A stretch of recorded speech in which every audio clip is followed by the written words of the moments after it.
संजय राउत और उद्धव ठाकरे ने पवार को खुश करके अपने हित को साधने की कोशिश की थी, लेकिन दांव उल्टा पड़ गया। जी हां, उद्धव ने बड़प्पन दिखाते हुए एनसीपी नेता अजीत पवार को महाराष्ट्र विधानसभा में विपक्ष के नेता के रूप में नामित कर दिया। अब यहां उन्हें लगा था कि हमने अजीत पवार को विधानसभा में विपक्ष का नेता माना है, तो फिर विधान परिषद में नेता विपक्ष का पद हमें मिलेगा, और अब वो दावा भी करने जा रहे हैं। लेकिन एनसीपी यहां शिवसेना की चालाकी समझ चुकी है और उसके इस सपने पर पानी फेरने के लिए तैयार है।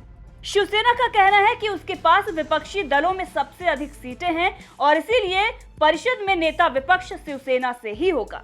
संजय राउत पहले कहते रहे कि मुख्यमंत्री शिवसेना से होगा और अब नेता विपक्ष शिवसेना से होगा पर अटक गए हैं। लेकिन देखना यह होगा कि मुख्यमंत्री शिवसेना से होगा को सपोर्ट करने वाले शरद पवार अब परिषद में नेता विपक्ष शिवसेना से होगा को सपोर्ट करते हैं या नहीं। दरअसल शिवसेना के पास विधान परिषद में 13 सदस्य हैं। इसके बावजूद भी एनसीपी विधान परिषद में नेता विपक्ष का पद हासिल करना चाह रही है। ये कोई और नहीं बल्कि शिवसेना के ही नेता का बताना है।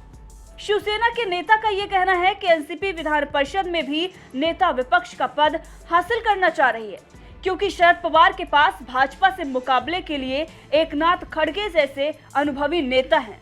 अब ऐसे में ये माना जा रहा है कि शिवसेना इस महीने के अंत तक राज्य विधानमंडल के मानसून सत्र से पहले नेता विपक्ष पद के लिए अपना नाम विधायी सलाहकार अध्यक्ष को भेज सकती है। और इसको लेकर शिवसेना एमएलसी सचिन अहिर का बयान भी आ गया है।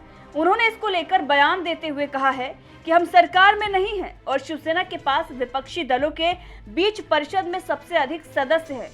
हमारे पास 13 सदस्य हैं और एक निर्दलीय का समर्थन भी है। एनसीपी के पास 10 सदस्य हैं और एक निर्दलीय का समर्थन है।